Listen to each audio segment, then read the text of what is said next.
Coach, your team's headed down south to face a couple of first-time opponents with Vanderbilt and Western Kentucky. What do you know about these two teams? Really not a lot. We're still trying to scrounge around and come up with whatever information that we can. But as you mentioned, it's the first time for both these teams. Not at all familiar with them. Vanderbilt has a new coach this year, so whatever they were doing last year I'm sure will change. So we don't really know much about them, but to be perfectly honest, we're not really worried about either one of them. We're at a stage in our season right now where we need to be more focused on ourselves and what we're trying to do rather than worrying about what other teams are trying to do. As you mentioned, focusing in on yourselves, what's the team been working on this week after getting their first taste of competition at Purdue last Friday? Well, we're trying to fix some of the things that we didn't do as well as we needed to do against Purdue. Some of our defending in the midfield was a little bit off, so Hugh's been working with them really hard to try and get that figured out.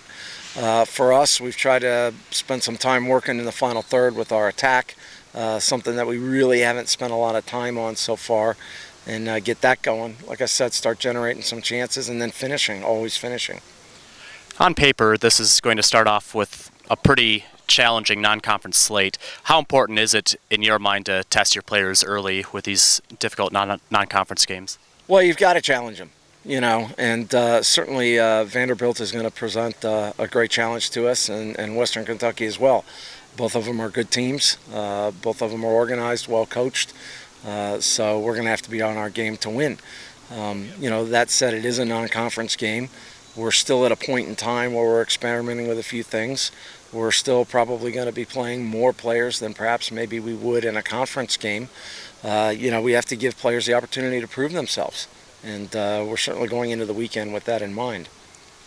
Obviously, preseason polls get forgotten about very quickly, but this week the Macs came out pegging Miami as favorite to win the MAC tournament. Obviously, time will ultimately tell, but is it a nice feeling just in terms of other outside kind of recognizing the team's potential? Well, if you want my opinion, I think it's a bunch of nonsense. I really do. Preseason poll, that's speculating on a hypothetical, isn't it? So I really don't put any value in it whatsoever.